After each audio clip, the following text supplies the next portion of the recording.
આ વિસ્તારમાં બેફામ ચાલતી રેતીની લીજો, સિલિકાના પ્લાન્ટ અને કોરી કરસરમાં બેફામ ઇનલીગલી રીતે ગેરકાયદેસર રીતે બેફામ આ વિસ્તારોમાંથી ટ્રકો ઓવરલોડેડ અહીંયા પ્રસાર થાય છે, જેના કારણે દર અઠવાડિયામાં 1 થી 2 યુવાનોને અડફેટે લેવામાં આવે છે અને યુવાનોનું મૃત્યુ થાય છે. આજે અમે સુમિત વસાવા જે દિન 5 પહેલા એમને એક ટ્રકે અડફેટે લીધા.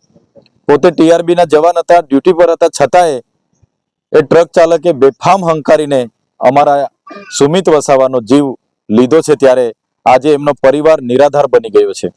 3 નાના નાના બાળકો છે, આખું કુટુંબ એમના પર નિર્ભર હતું. ત્યારે એક યુવાન દીકરાને ગુમાવવાનો વસવસો અને દુઃખ એમના પરિવાર પર છે. ત્યારે એમને પ્રકૃતિ શાંતિ અર્પે અને એમના પરિવાર પર પડેલી આ દુઃખની ઘડી સહન કરવાની શક્તિ આપે એ પ્રાર્થના સાથે અમે ઉપસ્થિત થયા છે.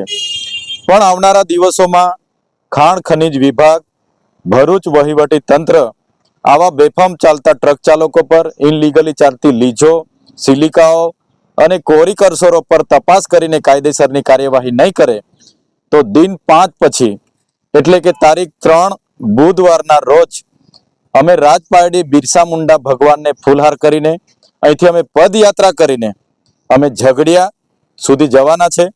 અને પછી પણ કાર્યવાહી નહીં કરે તો અમે આવનારા દિવસોમાં ઝઘડિયાથી પદયાત્રા કરીને કલેક્ટર કચેરી ભરૂચ પણ જઈશું.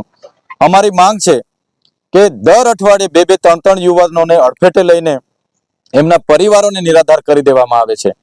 ત્યારે પોલીસ તંત્ર, ખાણ ખનીજ વિભાગ અને કલેક્ટર શ્રી કેમ એમના પેટનું પાણી નથી હલતું? આટલા બધા બેફામ ભૂમાફિયાઓ, રેતી માફિયાઓ, કોરી કરસરો, સિલિકા પ્લાન્ટો ચાલે છે અને રોડ રસ્તા એટલા ખરાબ છે, તો કેમ વહીવટી તંત્ર આજ દિન સુધી નિદ્રાધીનમાં છે? એટલે અમે દિન 5 પછી બુધવારે 3 તારીખના રોજ સવારે 10 વાગે બિરસા મુંડા ભગવાનને ફૂલહાર કરીને રાજપારડીથી મોટી સંખ્યામાં પદયાત્રા કરીશું. અને પછી પણ એનું નિરાકરણ નહીં આવશે તો આવનારા દિવસોમાં ઝઘડિયાથી પદયાત્રા કરીને નેશનલ હાઈવે ચક્કા જામ કરીને કલેક્ટર સુધી પહોંચીશું. અને અમારા યુવાનોને આવી રીતના બેફામ ચાલતા ટ્રક ડ્રાઈવરો મારી નાખે તે અમે ક્યારે ચલાવવાના નથી.